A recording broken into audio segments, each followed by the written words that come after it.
kekuatanku, Engkaulah Rajaku. Terima kasih Tuhan. Glory. Satu kali yang beriman, dua hal yang kami dengar, bahwa kasih dan kuasa-Nya berasal dari Engkau Tuhan. Kami percaya bukan melihat, kami percaya karena firman-Mu, firman-Mu yang menggenapi dalam hidup kami. Terima kasih Bapa. Glory.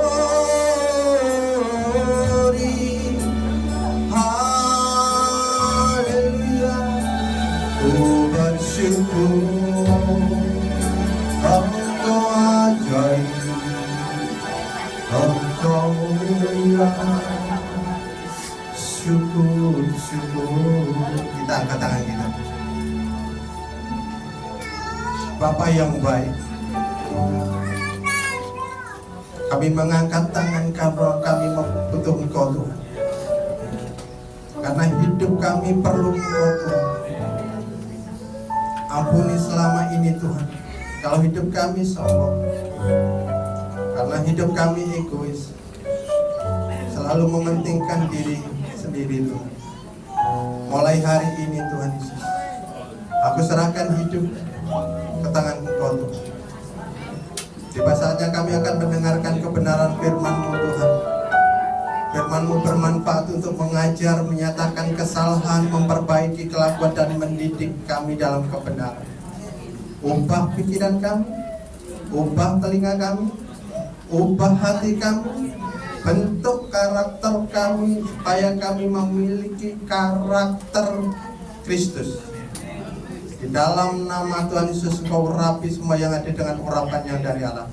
Hamba-Mu yang akan menyampaikan kebenaran firman-Mu, Engkau urapi dengan urapan yang sama. Di dalam nama Tuhan Yesus yang percaya katakan amin. Silakan dulu, kemudian bagi Tuhan.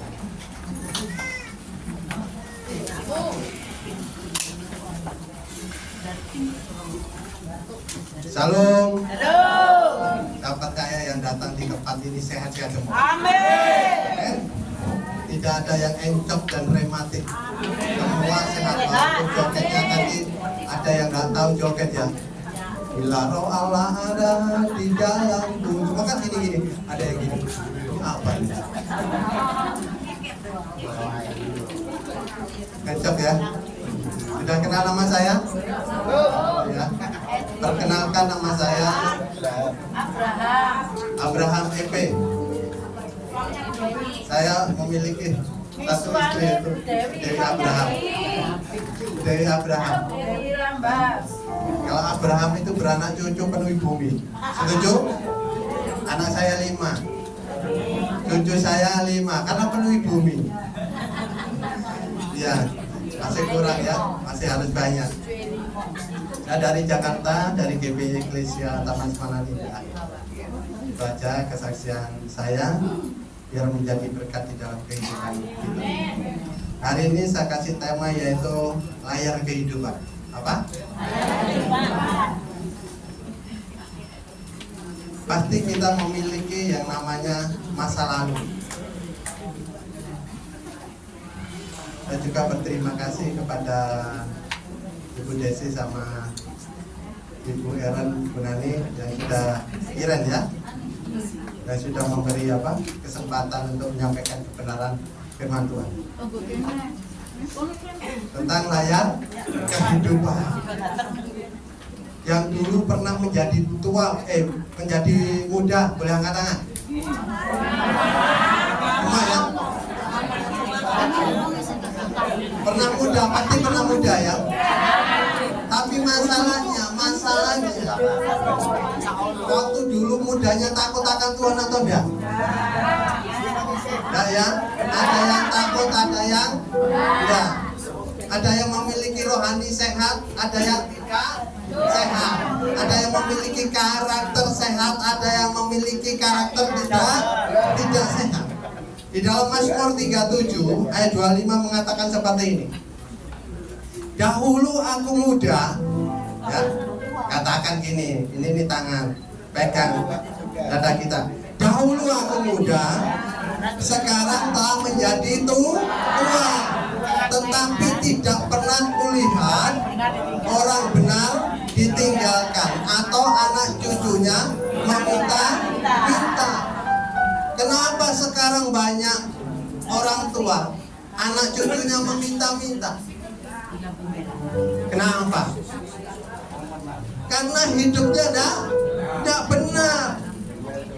Seharusnya sebagai seorang muda dulunya, di dalam Mazmur 119 ayat 9, dengan apakah seorang muda mempertahankan kelakuannya bersih dengan menjaganya sesuai dengan firman Tuhan. Kalau dulu kita pernah muda, kita harus menjaga hidup kita sesuai dengan firman Tuhan. Bukan di masa muda kita dibuat apa? Tidak benar. Ngerokok jalan terus, mabuk jalan terus, tipu sono, tipu sini, jalan terus, selingkuh, jalan terus, selingkuh periode pertama, periode kedua, periode ketiga, 4 akhirnya nyungsep. Sehingga anak cucunya apa? Meminta karena hidupnya tidak benar. Ada 4 layar kehidupan. Kita introspeksi ya ke belakang. Yang pertama, layar pertama menunjukkan fakta. Apa? Fakta ya. Fakta bilang gini, saya sudah tua. Betul toh? Kalau sekarang sudah tua, kalau sudah tua kita mesti apa? Encok, menari-menari. Aduh tua. Menari buat-buat, sudah bisa jalan. Mau bangun pagi itu nggak bisa. Ya, kenapa? Sakitan. Kalau orang tua biasanya apa? Sering sakit, ya. Tes kolesterol, ya kan? Kolesterol. Tapi ini agak apa? Kepelicur. Terus apa? Asam urat, ya kan? Darah tinggi, darah rendah dan sebagainya kan? Pelupa, ya kan? Pelupa, taruh apa itu? Pikun ya, bahasanya pikun. Nggak tahu suaminya di mana, nggak tahu. Istrinya di mana, nggak tahu. Tahu-taunya, itu istriku sebelah sana, pada rumahnya di sini. Itu bahaya. Itu fakta ya. Fakta kalau itu kita sering sakit, pelupa. Kalau orang tua pasti tidak berhasil. Tidak bisa menentukan masa depan kalau orang tua. Ya kan? Mengeluh. Nasibku kok seperti ini sih, anak cucuku kok gak jowo sih, gak pernah kasih hepeng duit gitu kan. Kok seperti itu sih. Padahal orang-orang tua itu selalu apa? Cerewet. Ya kan? Faktanya cerewet. 35.000 kata itu kalau mertua itu cerewetnya minta ampun. Taruh ini salah. Faktanya seperti itu. Kalau kita orang benar, kita harus mengubah hidup kita menjadi takut akan Tuhan. Yang biasanya 1 minggu itu cerewetnya seminggu full, itu harus dikurangi. 1 hari sekali. Jadi seminggu 7 kali ya. Cuma 5 menit saja.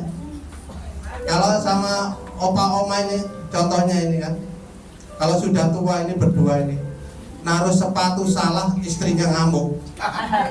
Betul ya Bu ya? Kita juga ngamuk.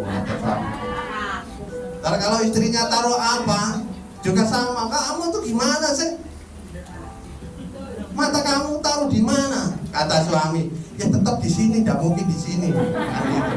Cuma salah letak saja. Yang biasanya tempat sepatu di rak, tapi saking apa? Capeknya. Suami itu naruh sepatunya asal saja, main seperti ini. Weh, harus sembarangan. Tapi kalau istri yang baik, fakta, kalau istri yang baik gak banyak cakap bicara. Diambil sepatunya suami, taruh di tempatnya. Itu adalah contoh. Contoh yang baik. Contoh yang baik. Saya punya istri itu luar biasa. Luar biasa itu karena apa? Dia dosen juga ngajar dan sebagainya. Kalau pulang ini saya harus pakai contoh itu apa? Rumah tangga sendiri. Tidak mungkin rumah tangga orang ya. Kalau dia datang, saya izin ya Maya. Nah, kalau izin saya nanti diplotot gini. Kalau dia setelah pulang ngajar, nah ini kan jas itu seperti ini, terbang, sepatu. Saya tidak banyak bicara sama anak-anak. Ayo kita praktek kebenaran firman Tuhan. Kita taruh tempatnya. Sebulan, 2 bulan kita taruh tempatnya tanpa bicara, tanpa negor istri. Karena kita suratan terbuka yang dibaca semua orang. Kalau bapaknya rusak, anaknya rusak, istrinya rusak. Saya tidak banyak bicara, saya taruh tempat, saya taruh selama 3 bulan dia mau gini dan jadi. Cek taruh, mau gini, ingat dia. Sampai hari ini luar biasa. Tahu pada tempatnya. Wow. Coba kalau saya marahin terus ketemu, saya marahin tidak akan berubah. Sama dengan hubungan suami istri. Kalau suaminya istrinya gini, kamu sih Pak begini, belanja kurang Pak, gini. Suaminya tak kasih begini masih apa? Kurang aja. Oh, lama-lama kata kasih. Pelitnya keluar. Kalau udah ditaruh di kaos kaki, taruh di apa? Tempatnya kalau masuk pintu depan itu pura-pura gitu. Istrinya cari-cari begini, nggak ada ya, pada disimpan. Itu gara-gara apa? Istri. Kalau istrinya tenang, kasih contoh yang baik, suami itu akan berubah. Sama dengan hubungan kita sama anak-anak. Anak-anak itu adalah apa? Penipu ulung. Kalau mamanya bohong, anaknya pasti bohong itu pasti. Contoh punya utang ini nggak bayar, nanti ya nak bilangi sama yang penagih utang. Kalau apa datang ke sini bilang mama nggak ada. Siapa yang seperti itu? Boleh anak-anak jujur, kada berani ngaku, nggak apa-apa urusan sama Tuhan. Karena apa? Dengan kebiasaan yang buruk, faktanya dengan kebiasaan yang buruk, firman Tuhan mengajarkan apa? Kita itu hidup benar, ya kan? Kalau kita hidup benar, maka anak cucu tidak akan meminta-minta. Matius 7:17-18. Pohon yang baik menghasilkan buah yang baik. Pohon yang tidak baik menghasilkan buah yang tidak baik. Kalau orang tuanya tidak baik, otomatis anaknya itu buahnya tidak baik. Penagih utang kan pinter, pura-pura ke sana, terus akhirnya kelihatan mamanya keluar. Wah, kamu kok tadi katanya nggak ada. Bayar utang, akan malu kan? Fakta kehidupan kita tuh harus jujur di hadapan Tuhan. Disuruh ngaku utang aja nggak berani, ya kan? Kalau kita nggak jujur pada diri kita sendiri, bagaimana kita bisa jujur kepada Tuhan? Mau minta berkat tuh. Halo?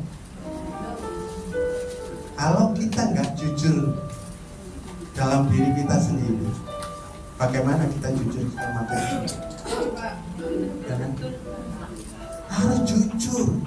Orang jujur itu di pikiran itu harus jujur. Perkataannya harus jujur. Hatinya harus jujur. Tiga-tiganya itu harus jujur. Dua orang sepakat minta sama Tuhan, sepakat itu kan jujur loh. Suami istri jujur, maka diberkati Tuhan. Pikirannya sepakat, Pengen punya rumah sepakat, mulutnya punya sepakat, hatinya ini. Masa iya aku iso punya rumah dewe. Harus sepakat, diimani pasti terjadi mujizat. Faktanya kita adalah sudah tua, ya kan? Kalau orang tua batu-batu kan gitu kan? Masa depan itu tidak akan berhasil. Tetapi iman yang menentukan masa depan. Kalau kita mempunyai iman, percaya sama Tuhan, itu memiliki masa depan walaupun tua. Mama-mama di tempat ini yang sudah tua adalah berdoa untuk apa? Anak cucu menantu, jangan dikutuki. Jangan dikutuki. Menurut perkataan juga dibenarkan. Menurut perkataan pun akan dihukum. Hati-hati mempergunakan mulut kita, ya kan? Masa depan itu iman. Waktu saya pelayanan di Surabaya, saya melihat teman saya itu punya sepeda motor, Suzuki ditutupin gitu kan. Ini loh motor mau ditutup itu karena pernah dipakai, nggak tahu itu ponakan itu. Seperti itu kan. Saya tuh bicara sama Tuhan gini, Tuhan, kalau aku punya motor kayak gini enak pelan di Jakarta cepet set gitu. Kalau motornya Pak Dani kegedean, orang gedein mobil aduh susah. Seperti itu. Kalau kecil enak. Sudah pulang dari Surabaya. Tadi telepon teman saya. Pak Bram kesini, bawa motormu yang jelek, yang sering rusak. Ya saya bawa ke sana. Buat apa udahlah. Akhirnya teman saya pria sejati itu saya diajak suruh milih. Ternyata saya milih yang persis yang apa? Yang Suzuki tadi. Yang baru itu kan. Saya nangis dulu. Belum doa, hanya melihat Tuhan berikan. Yang artinya begini. Iman kita itu ya dalam pikiran, ya dalam mulut, ya dalam hati. Maka Tuhan akan bertindak. Di dalam Amsal 23:18 mengatakan seperti ini. Karena masa depanmu sungguh ada dan harapanmu tidak akan hilang. Masa depan kita itu ada di dalam Yesus. Harapan kita tidak akan hilang. Ada Tuhan Yesus. Kalau hidup kita itu kita serahkan kepada Tuhan. Amin. Kalau diserahkan seperti ini, sini Bu. Ya, Bu. Ini contohnya Tuhan, ya. Ini Tuhan. Masa depan kita itu ada karena memiliki iman. Saya percaya suamiku berubah, anakku berubah, punya motor sendiri, rumah sendiri, diserahkan kepada Tuhan. Diserahkan tuh seperti ini, jangan seperti ini. Tuhan aku percaya, ini pegang di Tuhan ya. Tuhan aku percaya. Tuhan pasti upah istri, suami, dan anak-anak, tapi digendolin gitu. Gak akan terjadi bijak karena apa? Tidak percaya. Seharusnya kita percaya sama Tuhan seperti ini. Tuhan, aku percaya suamiku yang suka selingkuh, selingan indah rumah tangga untuk katanya, itu urusan Tuhan. Anakku urusan Tuhan, rumah urusan Tuhan. Maka Keluaran 14:14, Tuhan berperang ganti aku. Aku hanya diam saja. Kalau diam itu tidak boleh menggerutu, mengucap syukur, terima kasih Tuhan kau baik. Jangan seperti orang Israel menggerutu terus sampai 40 tahun. Enak enggak itu? Enak. Makasih Bu. Bisa tangkap kan? Serahkan sama Tuhan. Jangan seperti orang Israel. Waktu Musa mati, digantikan oleh apa? Yosua. Yosua mati. Di dalam Hakim-Hakim mencatat seperti ini. 7 tahun Tuhan berkata oleh bangsa Israel, kamu jahat di mataku. Karena apa? Menyembah berhala. Sama dengan kehidupan kita. Kadang kita itu jahat di mata Tuhan. Punya motor baru bukan ngurusi sama Tuhan, hubungan intim dengan Tuhan, motornya dicuci. punya sepeda motor sama, punya rumah sama. Seharusnya hati kita tidak boleh melekat pada harta, tapi harus melekat sama Tuhan, supaya ditambahkan. Sama dengan kita menabur benih. Kalau kita menabur benih kita tabur, kita akan menuai. Amin. Kalau benihnya dimakan, kapan menuai? Tidak akan menuai kan? Masa depan itu sungguh ada, harapan itu sungguh ada. Kalau kita memiliki benih firman Tuhan dalam hati kita, supaya anak tabung panah di pinggang kita itu, di hati kita itu jangan sampai kosong, terus diisi oleh kebenaran firman Tuhan. Di dalam Yeremia 29:11 mengatakan seperti ini. Sebab aku, yaitu Tuhan, itu mengetahui rancangan-rancangan apa yang ada pada kita mengenai kamu. Demikianlah firman Tuhan, yaitu rancangan damai sejahtera dan bukan rancangan kecelakaan, untuk memberikan kepadamu hari depan yang penuh harapan. Tuhan tahu setiap tetesan air mata ditabung dalam kiblatnya. Tuhan tahu keluhan hati kita, asal hidup kita itu bersih. Amin. Waktu saya bilang sama Pak Andreas ini, karena punya anak mau cerai, saya bilang gini, gak jadi cerai. Udah Pak, karena bisa begini. Udahlah, percaya firman Tuhan, doa terus.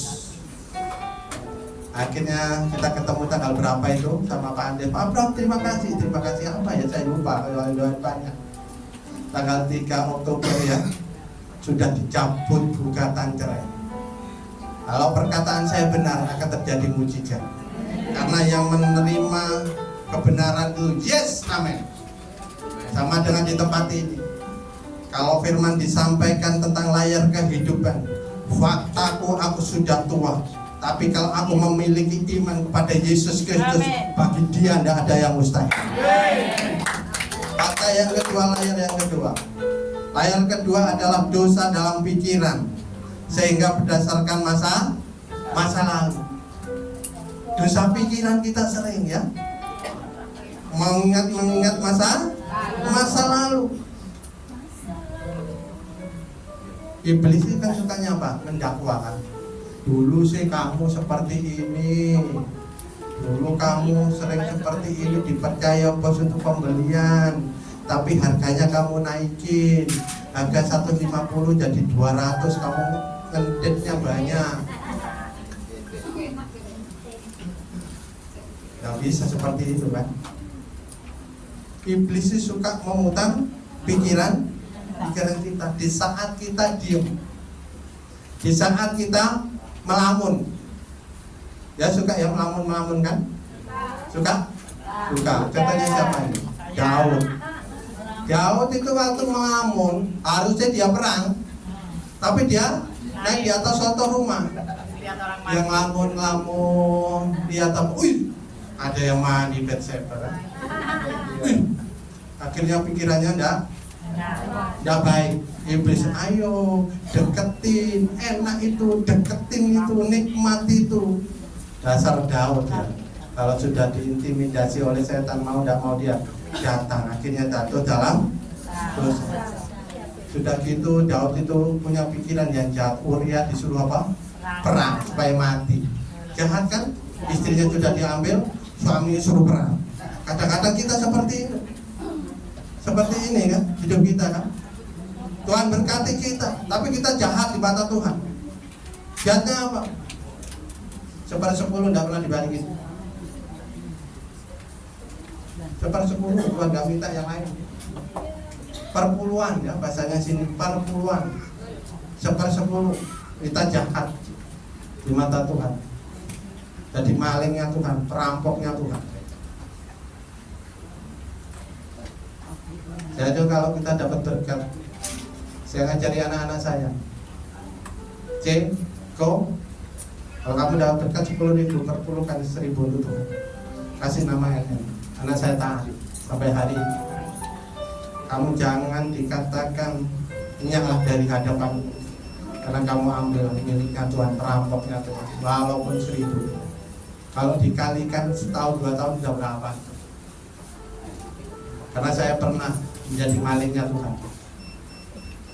Istri saya adalah istri yang taat. 195 perpuluhan.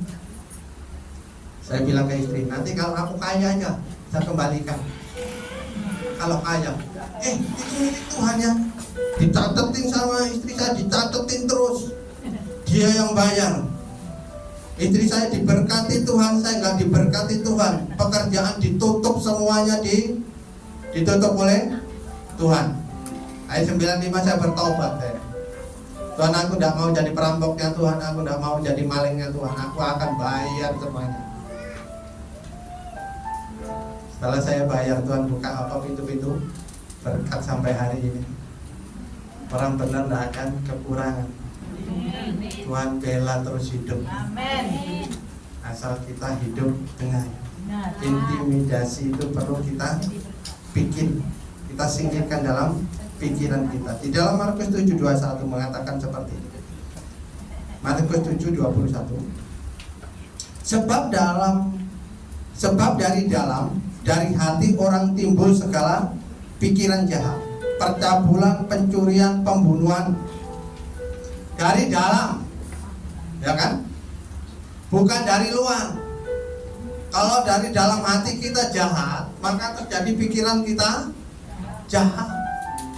Kalau dalamnya benar, maka pikirannya benar, tingkah lakunya akan benar. Kalau tadi kan mama-mama kan suka wangi gitu kayak pasar ya. Tadi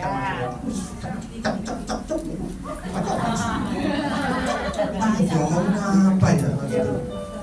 Padahal kalau rame itu firman Tuhan bilang gini loh, 2-3 orang berkumpul dalam namaku, yang hatinya rame itu ngomong-ngomong rame, menyenangkan hati Tuhan pun baik ya begini. Itu Tuhan hadir. Kalau 2, 3, 4, 5 ini banyak ngomong rame, pengen ngomongin tangga ya Tuhan nggak hadir. Kalau begini, setuju kan? Setuju? Loh firman Tuhan loh. Yang bicara bukan Pak Abraham. 2-3 orang berkumpul dalam namaku, Tuhan hadir. Karena apa? Menyenangkan hati Tuhan. Kalau banyak ini 30 rame arisane ya opo kamu kurang bayar iki kurang 1000 kan Tuhan gak hadir loh. Iki kan ngadep aku loh, ngadep raja di atas segala raja, kok urusan duit 1000 arisan ini. Piye iki? Tuhan geleng-geleng. Urusan apa? Urusan dunia kan nanti ya kan bisa selesai nanti urusan. Terus disentil Tuhan yang satu gini.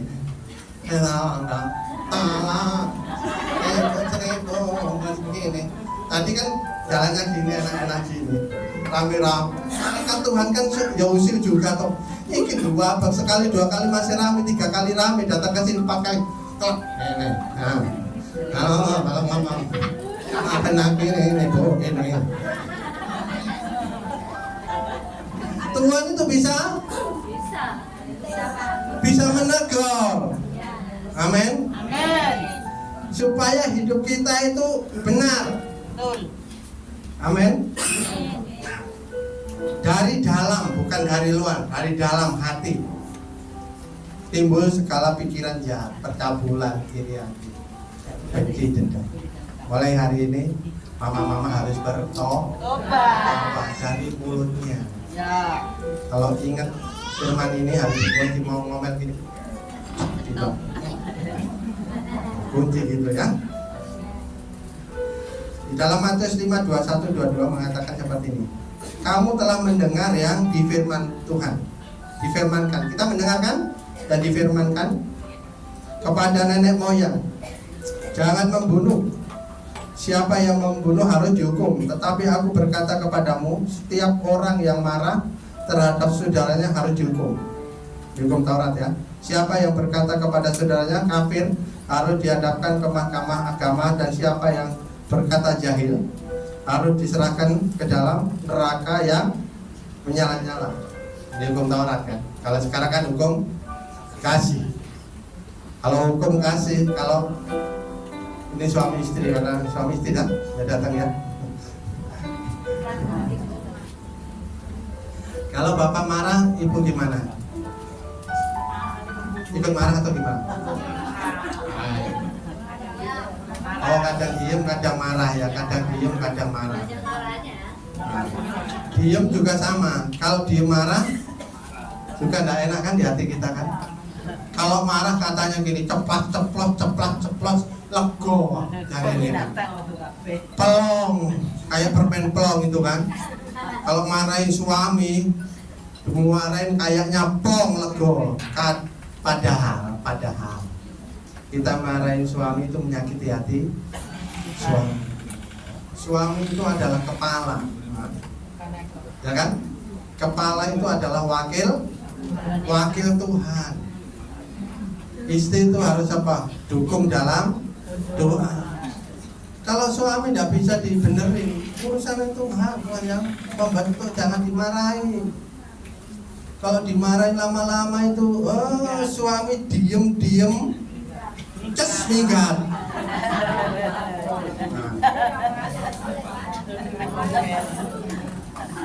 Saya cerita itu ada fakta. Saya punya teman itu, karena istrinya itu luar biasa,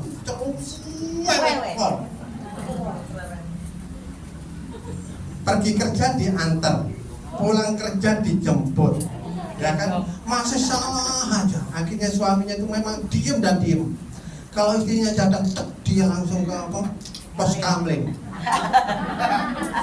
yang main catur dan sebagainya. Kalau sudah malam kan istrinya sudah tidur, baru dia tidur. Pulang, karena apa? Kalau di rumah ini nggak kuat, dimarahin terus. Memang suami istri itu adalah pasangan beda karakter ya, dua menjadi satu.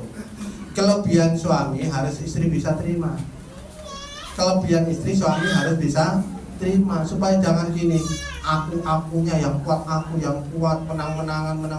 Memang apa? Ikut Tuhan kok menang-menangan. Ikut Tuhan tuh harus tetap rendah hati. Kalau iblis mendakwa, kamu dulu dosa pikiran, terus istrinya sudah kesel, lihat dulu kamu dulu selingkuh dengan temanku kan, tahu diungkap terus A sampai J. Ya maafin kan aku sudah enggak, tapi loro nih gue kene. Tapi tidak boleh seperti itu ya, tidak boleh. Kita anak kerajaan, setuju? Pikiran kita adalah pikiran kerajaan. Mental kita adalah mental kerajaan, bukan mental pengemis. Tahu? Anak raja, kalau bapaknya raja, anaknya pasti raja. Kalau bapaknya disakiti diem, anaknya kalau disakiti diem. Kan sono ada apa? Dia sejati 1, 2, 3. Yes kok kabur. Di dalam Roma 5 ayat 12, sebab itu sama seperti dosa telah masuk ke dalam dunia oleh satu orang, yaitu apa? Adam dan Hawa.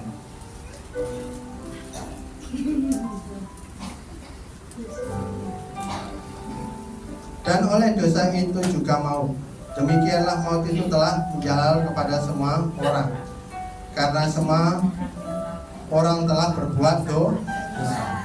Dosa itu gara-gara apa? Satu orang yang tidak taat, Adam dan Hawa. Bapaknya tidak benar, Adam dan Hawa diusir dari Taman Eden.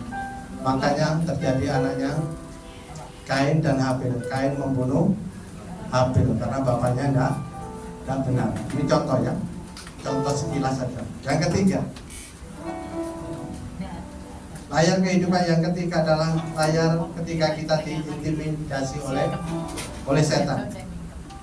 Di dalam Zakaria 3 ayat 1, kemudian ia memperlihatkan kepadaku imam besar Yosua berdiri di hadapan malaikat Tuhan, sedang iblis berdiri di sebelah kanannya untuk mendakwa dia. Ini Yosua imam besar berdiri di sebelahnya malaikat, didakwa. Kamu pakai pakaian yang kotor, harusnya menghadap Tuhan itu harus pakai pakaian yang bersih. Zakaria 3 dan 4. Adapun Yosua mengenakan pakaian yang kotor, waktu dia berdiri di hadapan malaikat itu yang memberikan perintah kepada orang-orang yang melayaninya, tanggalkan pakaian yang kotor itu daripadanya, dan kepada Yosua ia berkata, lihat, dengan ini aku telah menjauhkan kesalahanmu daripadamu.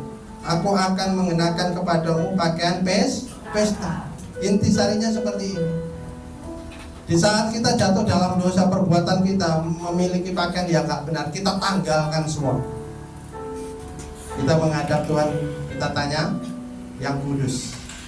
Kita dikuduskan oleh Tuhan. Walaupun iblis itu suka mendakwa masa lalu kita. Aku anak kerajaan Allah. Iblis, kamu keluar, tidak bisa mendakwa aku. Kadang-kadang kita kalah di area pikiran didakwa. Kamu dulu, kamu ini itu. Kita harus menang di area pikiran. Kalau kita area pikiran sudah menang, kita harus menang di area hati kita dan mulut kita. Semuanya itu harus menang. Amin.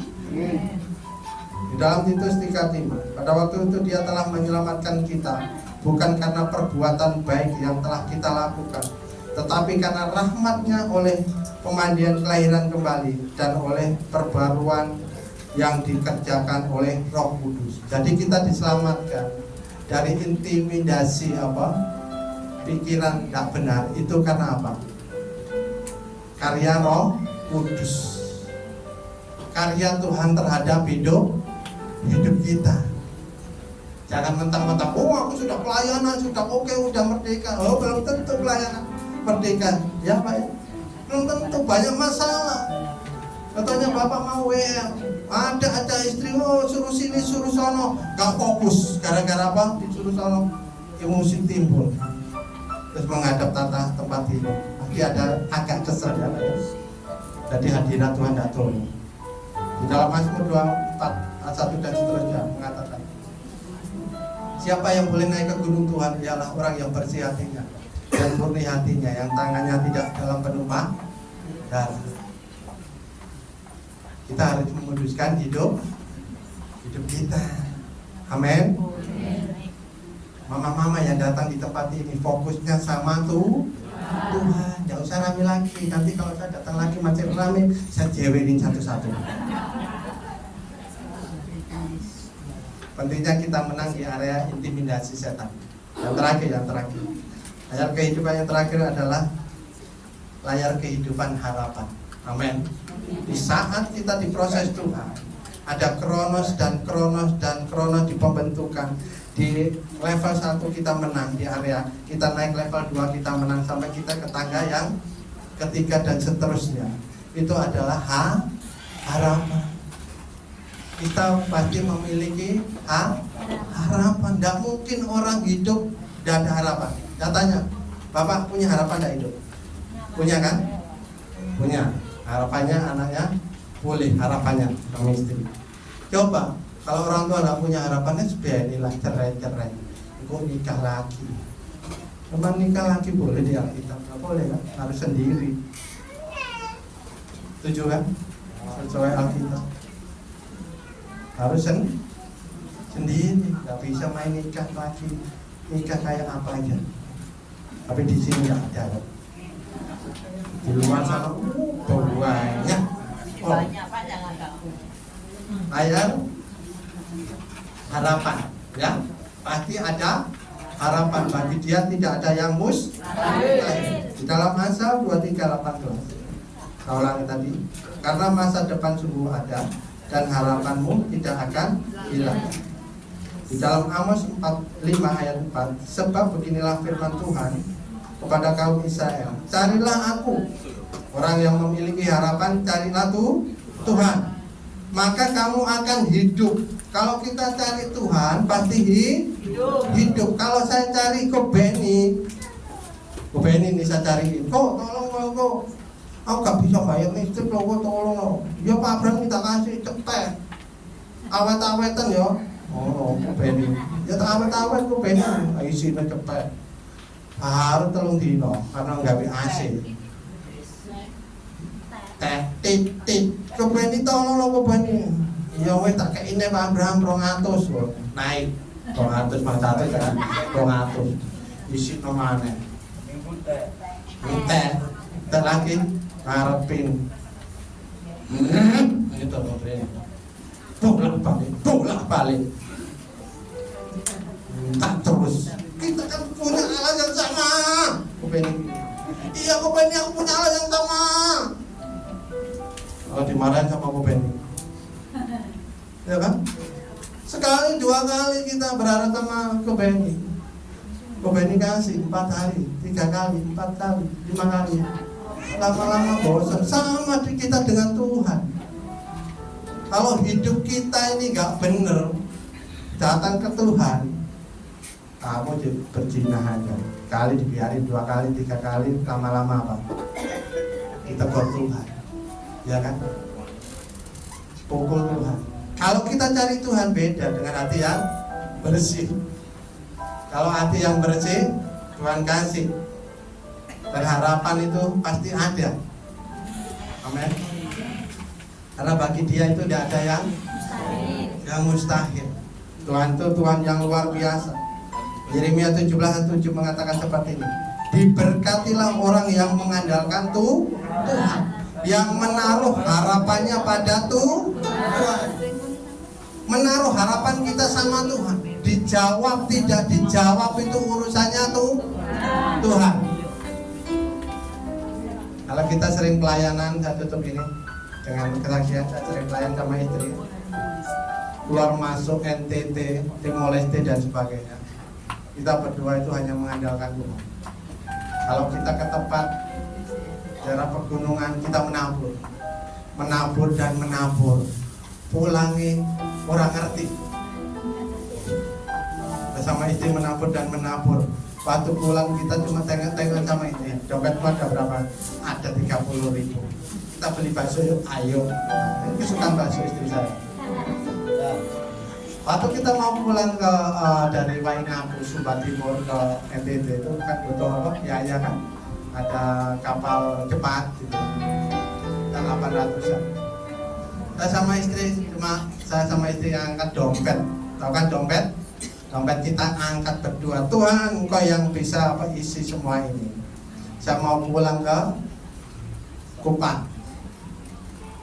Tuhan itu tidak pernah tutup mata, tidak tuli telinga. Akhirnya kita waktu itu saya pelayanan cuma sebagai tamu saja di gereja besar. Saya ditodong untuk khotbah, istri ditodong untuk khotbah BBI kedua. Akhirnya berkat itu pas, sudah kita ambil apa? Perpuluhan dan sebagainya kita sisihkan pas untuk beli tiket. Oh terima kasih Tuhan. Tuhan itu apa? Baik. Ya kan? Bisa pulang ke Kupang. Setelah sampai Kupang kita mau pulang ke Jakarta itu mahal kan? 2 juta lebih. Saya bersaksi ini karena apa? Segala sesuatu sudah terjadi. Sudah ada apa? Diberkati. Kalau saya kesaksian belum diberkati, saya kesaksian saya berarti nipu. Berarti saya minta-minta, saya tidak mau. Kita suka gaduh-gaduh di Kupang sama istri. Pertama itu istri suka bakso. Jangan bakso enak, gaduh-gaduh. Ya wis toh. Kan jauh, di daerah Liliba itu jauh. Tenang sepeda motor, keren, sepeda motor dipinjami. Kita ke sana. Kebiasaan kita kan berdoa sebelum makan berdoa, amin ditanya, ada orang Chinese, ada orang Batak. Bapak pendetanya, iya. Dari mana? Jakarta. Bapak pendeta, iya. Akhirnya kita mendoakan mereka, diberkati kita, diberkati untuk beli apa? Bensin. Apa kita untuk riwari ya lumayan lah, riwarinya orang sana kan lumayan, ya kan? Nominalnya. Akhirnya kita mau pulang doa. Ada yang jualan gado-gado ya, jualan gado-gado itu kan tidak untung banyak kan, karena di sana itu yang begitu suka gado-gado kan. Akhirnya digerakkan Tuhan untuk kirim berkat. 3 hari tidak bisa tidur. Telepon istri. Jadi mereka tidak banyak. 4 juta. Tapi masih kurang untuk apa? Untuk pulang ke Jakarta. Akhirnya kita pulang dapat berkat dari ya jemaat, dan kita doakan ada sembuh, ada pemulihan dan sebagainya. Akhirnya pas itu apa? Naik pesawat ke sini. Lega saya, yang penting bisa pulang saya, Tuhan, terima kasih. Walaupun dompetnya masih apa? Luar biasa, tapi saya bersyukur Tuhan itu baik. Berharap sama Tuhan itu luar biasa. Amin. Karena saya melayani, hati saya tidak melekat sama Cian, efek. Saya melekat sama Tuhan. Kalau saya disuruh Tuhan ke sana, urusannya Tuhan. Amin. Kita tutup mata kita. Kita renungkan kebenaran firman Tuhan. Kalau selama ini layar kehidupan kita tidak baik, kita minta ampun sama Tuhan. Supaya fakta itu menjadi nyata, karena fakta itu memiliki iman yang kuat. Kalau di dalam layar kehidupan kita masih menyimpan dosa pikiran, kita minta ampun sama Tuhan. Kalau kita masih menyimpan intimidasi setan, kita minta ampun Tuhan. Terakhir kita minta pengharapan sama Tuhan, karena di dalam Dia tidak ada yang mustahil. Gloria, haleluya. Terima kasih Tuhan.